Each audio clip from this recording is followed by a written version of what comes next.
ada surat pengadilan datang, kata saya, bagaimana ini? Nah, kata Pak Rudina, udah nggak usah datang, kata, biarin aja. Bilang, saya nggak kenal Pak nama-nama pelaku, muka pun nggak kenal. Terus kata Pak Rudina, ya udah, saya kasih tahu nama-namanya pelaku.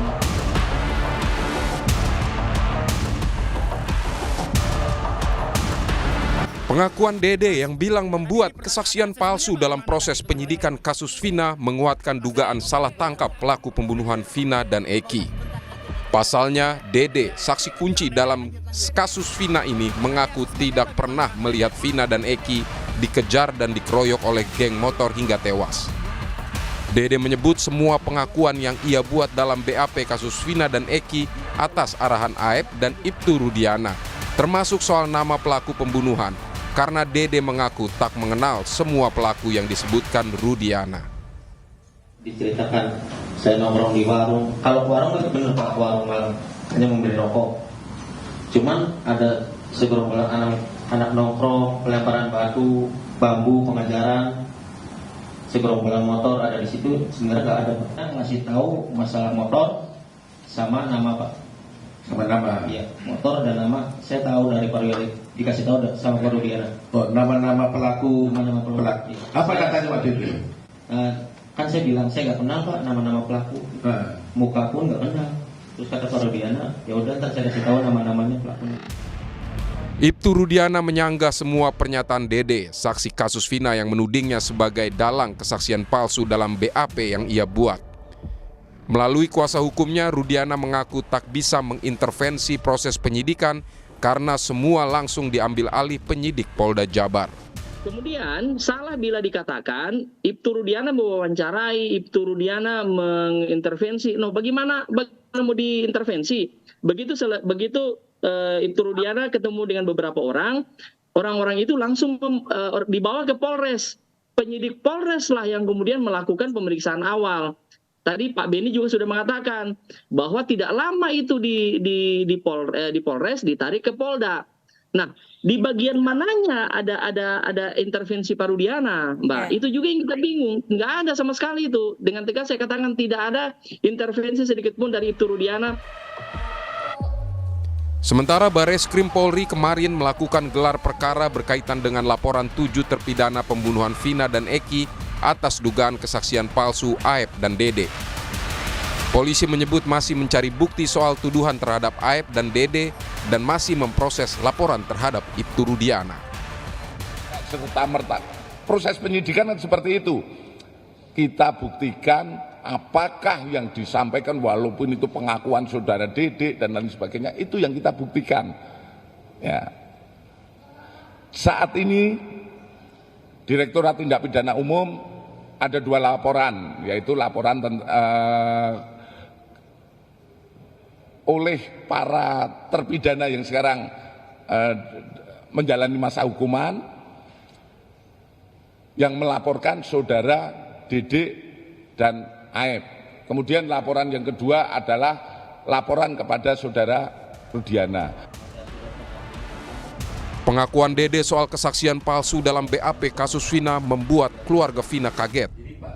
Sebagai korban, keluarga Vina berharap kesaksian ini bisa menjadi titik terang untuk polisi menyelidiki kembali penyebab tewasnya Vina dan Eki tahun 2016 lalu. Di sisi lain, keluarga terpidana kasus Vina berharap kesaksian Dede bisa menjadi jalan untuk membebaskan 7 terpidana jika memang terbukti ada unsur salah tangkap dalam proses penyidikan kasus ini. Tim Liputan Kompas TV.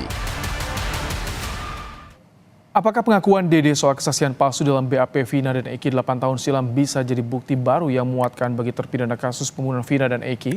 Sementara dengan banyaknya saksi baru yang bermunculan mengungkap sejumlah kejanggalan proses penyidikan kasus Vina dan Eki 8 tahun silam, bagaimana penyidik bisa merekonstruksi ulang kasus pembunuhan Vina dan Eki? Kita akan bahas, saudara, bersama dengan narasumber. Ada kuasa hukum Dede, Suhendra Asido Huta Barat, ada juga penasihat ahli Kapolri, Arianto Sutadi, dan pakar hukum pidana Universitas Al-Azhar, Suparji Ahmad. Selamat petang, Bapak-Bapak. Selamat petang, Pak. Saya ingin ke Bang Asido. Bang Asido, apakah ada komunikasi dengan kuasa hukum Saka Tatal untuk dijadikan kesaksian Dede ini jadikan novum bagi PK-nya? Baik, terima kasih. Jadi sepengetahuan yang kami dapat info gitu ya, ini sih tidak termasuk poin yang diajukan ya untuk hari ini yang saya ketahui. Karena kita tidak itu adalah kewenangan dari lawyernya Sakat Tatal tentunya. Tapi sepengetahuannya kami itu belum diajukan ya itu. Tapi ada rencana kesaksian Dede ini akan digunakan sebagai novum di PK-nya Sakat Tatal. Ada pembicaraan ke arah sana? Jadi begini ya, yang pasti kita kan ada tim Peradi juga. Jadi kebetulan saya Ketua Pusat Bantuan Hukum Peradi, yang kemudian dalam tim ini ya saya dipercaya juga untuk menangani mendampingi Dede ya sebagai kuasa hukumnya Dede. Nah dari tim Peradi sendiri itu menangani ada 6 terpidana yang proses PK-nya ini ya sedang kami dalami, ya kami formulasikan untuk sebaik-baiknya nanti bisa kami ajukan. Jadi ada 6 terpidana sebenarnya yang diwakilkan ya, minus Sudirman. Oh oke, baik. Pak Arianto, dengan adanya muncul nih kesaksian dari Dede yang mengaku memberikan kesaksian palsu 8 tahun silam. Kemudian juga sebelumnya Kapolri perintahkan Itwasum dan Propam. Apakah ini ada indikasi menguatkan dugaan penyelidikan kasus Vina ini yang tidak sesuai prosedur? Ada dugaan salah tangkap, Pak Arianto? Itu dugaan itu sudah muncul dulu ya, Pak. Sejak itu pemutaran film, kemudian ada saksi-saksi yang mencabut keterangan, yang mengatakan salah tangkap, yang katanya Rudiana itu main tangkap, main periksa, main siksa dan sebagainya. Itu sudah menjadi perhatian Kapolri, dan sejak saat itu juga sudah menurunkan dari Propam maupun dari Baris Krim Polri untuk menyelidiki itu. Jadi dengan adanya munculnya Dede ini yang pasti tidak ditindaklanjuti, bukan karena trigger baru dilakukan pemeriksaan ke bawah. Itu sudah sejak awal, kira-kira sebulan lebih yang lalu itu sudah diturunkan Propam maupun Baris Krim untuk ngecek, meriksa kepada Rudiana itu. Dan termasuk juga penyidik yang ada di Polres, asistensi ke penyidik di Polres. Itu yang saya tahu. Oke, sudah jadi atensi sejak dulu. Pak Parji, dengan kemarin pra-peradilan Peggy, muncul kesaksian Dede. Apakah ini bisa menjadi untuk mengubah konstruksi hukum yang sudah dibangun oleh kepolisian 8 tahun silam? Pak Parji. Ya. Pertama yang harus menjadi catatan adalah bahwa konstruksi ini tidak sekedar dibangun oleh kepolisian ya, karena sudah ada peran kejaksaan ya sebagai penuntut umum kan, terus kemudian ada peran pengadilan negeri, ya, terus kemudian ada pengadilan tinggi, termasuk juga kasasi. Artinya apa? Bahwa ini adalah prosesnya sudah berjenjang gitu, yang tidak kemudian kesalahan penyidikan itu yang menjadi fokusnya, tetapi sekiranya ada kesalahan dalam penyidikan, mestinya kan bisa diperbaiki dalam saat penuntutan. Ketika ada kesalahan dalam penuntutan, misalnya bisa diperbaiki dalam persidangan. Ya. Bahkan persidangan pun sampai bertingkat gitu. Itu yang harus kemudian jadi perhatian utama, bahwa jangan sampai seolah-olah alamatnya ini semua kepada polisi. Padahal polisi kan kewenangannya penyelidikan dan penyidikan. Lanjutkan pada kewenangan penegak hukum yang lain. Gitu.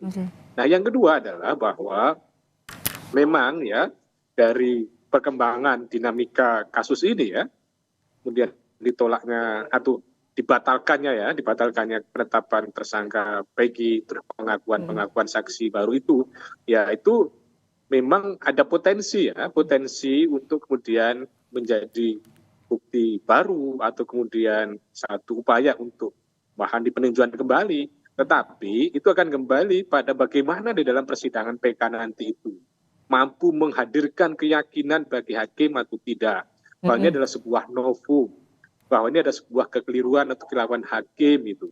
Kalau memang ada kemampuan meyakinkan ya majelis hakim di PK termasuk kemudian di Mahkamah Agung nanti, maka tentunya itu akan berdampak. Pak Parji, novum seperti apa sih yang ini akan dinilainya penting nih dalam PK ini? Ya, menurut saya memang penting ya, tetapi lagi-lagi bahwa untuk PK itu kan novum ini betul-betul suatu keadaan baru gitu ya, suatu fakta baru yang kemudian diduga kuat mempengaruhi putusan sebelumnya gitu loh, dan tidak hanya bisa menyadarkan pada satu keterangan saksi saja, tetapi harus menjadi persoalan yang serius bagaimana dikaitkan dengan alat bukti yang lain. Demikian pula yang menarik adalah sebetulnya kemampuan meyakinkan bahwa ini adalah misalnya sebuah kecelakaan atau kemudian ada pembunuhan tapi pelakunya orang lain. Kalau kemudian ternyata ini ada pembunuhan dan ini semua menghindar sebagai atau kemudian dinyatakan sebagai bukan pelaku, lalu siapa pelakunya? Itu harus dicari. Yang kedua adalah ketika ini kemudian bukan pembunuhan, mungkin saja ini sebuah kecelakaan. Bagaimana kemudian rekonstruksi kecelakaan pada waktu itu? Jadi persoalan utamanya adalah bahwa ini adalah ada 2 orang yang terbunuh, ada orang yang hilang nyawanya gitu.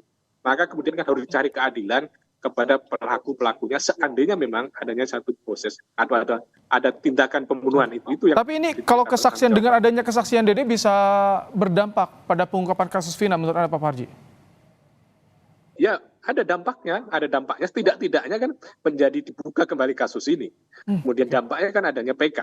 Tetapi kalau kemudian dampaknya akan menjadi bebas terhadap para terpidana, itu kembali pada persidangan nanti. Kita tentunya tidak secara prematur memprediksi tadi itu. Tetapi poinnya adalah berdampak, membuka warna baru tentang kasus ini, saya kira iya. Baik. Tapi kalau kemudian ada atau tidaknya yang para terpidana bebas, masih tergantung dari proses persidangan di PK nanti.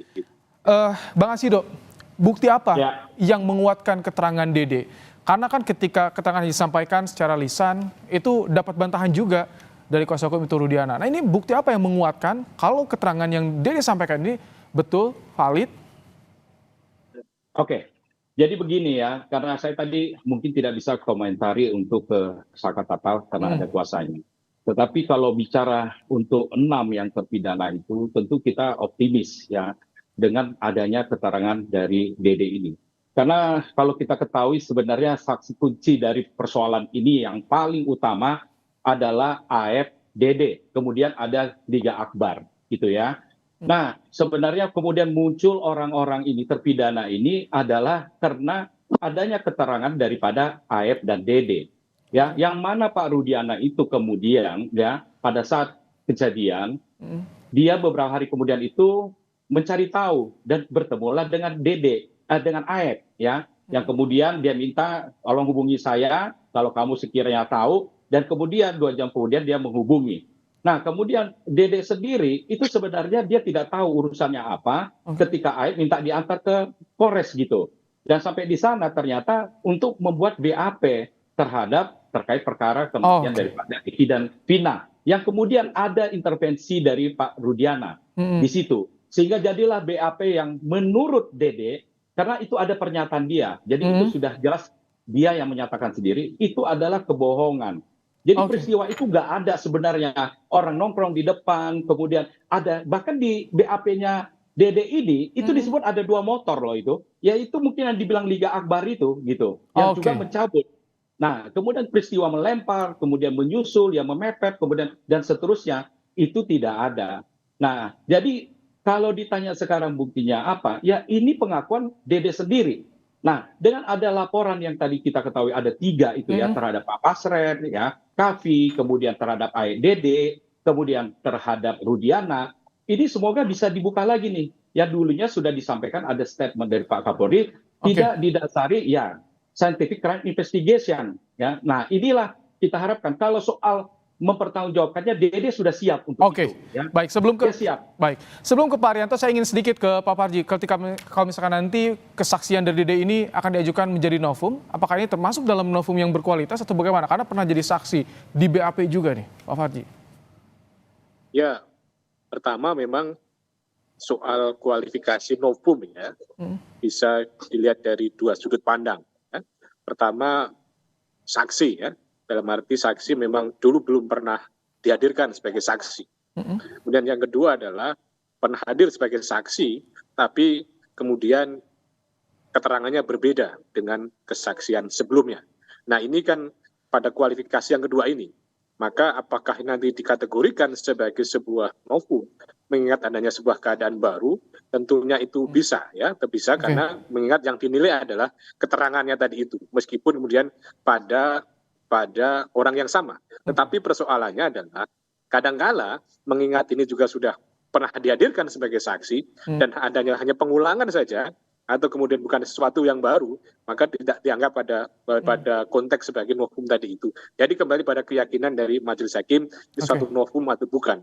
Kalau melihat keadaan baru dari keterangan baru dari saksi yang sama, mungkin bisa dikategorikan sebagai satu novum. Gitu. Oke, Pak Arianto, jadi bagaimana Polri atensinya ketika melihat saat ini ada PK, ada pengungkapan kesaksian palsu juga, ini akan mempengaruhi tidak soal kesaksian palsu di Barreskrim terhadap penyidikan yang saat ini tengah berlangsung di Polda Jabar, Pak Arianto? Yang jelas sekarang ya, penyidikan di Polda Jabar itu kemarin berhenti. Ya. Penyidikan Polda Jabar yang dulu meneruskan kasus tahun 2016 dengan menangkap Peggy dan kemudian di pra-peradilan dan dinyatakan itu tidak sesat, maka dihentikanlah penyidikan itu. Jadi untuk yang kasus yang dulu-dulu itu, sementara oleh Polda Jabar pasti berhenti sekarang karena perintahnya suruh menghentikan. Adapun nanti kalau kaitannya dengan PK ini ya, apabila PK yang diajukan oleh para tersangka yang mengatakan salah tangkap ataupun fatal yang salah hukum dan sebagainya itu dikabulkan, maka berarti kan itu membatalkan putusan pengadilan yang dulu 2016 yang menghukum pada orang itu, artinya salah orang kan gitu kan. Disitulah maka polisi penyidik tidak akan melanjutkan penyidikan yang hasil dari putusan 2017 itu, tapi akan memulai lagi dari laporan polisi ditemukannya 2 orang yang meninggal, Vina dan Eki. Kemudian cari-cari saksi-saksi yang dulu plus saksi-saksi yang belakangan ini yang menjadi novum itu kumpulkan jadi satu, tambah lagi tampung semua saksi-saksi yang lain pakai online ataupun offline.